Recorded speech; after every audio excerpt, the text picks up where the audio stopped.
అందరికీ నమస్కారం. ముందుగా మన ఛానల్ని ఎవరైనా ఫస్ట్ టైం చూస్తున్నట్టయితే ప్లీజ్ సబ్స్క్రైబ్ చేసుకోండి. అలాగే పక్కనే ఉన్న బెల్ ఐకాన్ కూడా క్లిక్ చేయండి. అప్పుడే మేము పెట్టే ప్రతి వీడియో మీకు నోటిఫికేషన్ రూపంలో వచ్చేస్తుంది. ఈ వీడియో చూసే ముందు జై శ్రీరామ్ అని కామెంట్ చేసేయండి.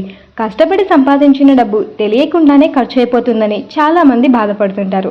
దీని వెనుక వాస్తు లోపం ఉండవచ్చు. వాస్తుశాస్త్రం ప్రకారం ఇంట్లో కొన్ని తప్పులు చేయడం వల్ల ధన నష్టం జరుగుతుంది. డబ్బు ఆదా చేయడానికి 7 ఎఫెక్టివ్ టిప్స్ ఇప్పుడు మనం తెలుసుకుందాం. వాస్తుశాస్త్రం ప్రకారం కుబేరుడు నివసించే ఇంటికి ఉత్తర దిశలో అల్మారా ఉండడం శుభదాయకం. మీరు డబ్బును అల్మారాలో ఉంచితే దానిని దిగువన కాకుండా అల్మారాలో పై భాగంలో ఉంచండి. ఈ రెమెడీ సంపదను ఆదా చేయడంలో సహాయపడుతుంది. ధనవృద్ధి యంత్రం, మహాలక్ష్మి యంత్రం లేదా ధనవృద్ధి యంత్రం వాస్తు ప్రకారం ఈ యంత్రం సంపదను ఆకర్షిస్తాయి. మీ తిజోరిని ఎప్పుడూ ఖాళీగా ఉండనివ్వవు. క్రమం తప్పకుండా పూజ చేయడం ద్వారా ఈ యంత్రాలను ప్రతిష్ఠించండి. లేక సతమతమవుతున్న వాళ్ళు పూజా గదిలో లక్ష్మీదేవి కుబేరుల విగ్రహాలను ప్రతిష్ఠించాలి.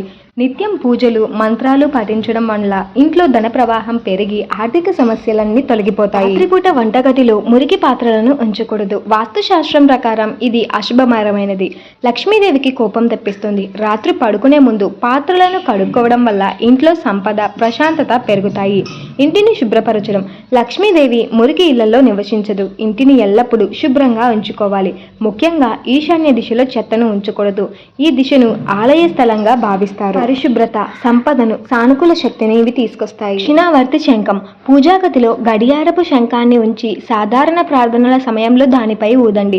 వాస్తుశాస్త్రం ప్రకారం శంఖం లక్ష్మీదేవిని ఆకర్షిస్తుంది మరియు డబ్బుకు సంబంధించిన సమస్యలను తొలగిస్తుంది. ఇది సౌభాగ్యానికి చిహ్నం. ఎండిపోయిన పువ్వులను తొలగించాలి.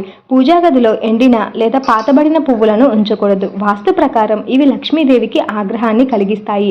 ఇంట్లోకి పేదరికాన్ని తెస్తాయి. ప్రతిరోజు తాజా పువ్వులను సమర్పించడం వల్ల మంచి జరుగుతుంది. ఎండిన పువ్వులను తీసివేయాలి. ఈ ఆల్ గైస్, మీకు ఈ వీడియో నచ్చితే తప్పకుండా లైక్ చేసి షేర్ చేసి సబ్స్క్రైబ్ చేసుకోండి.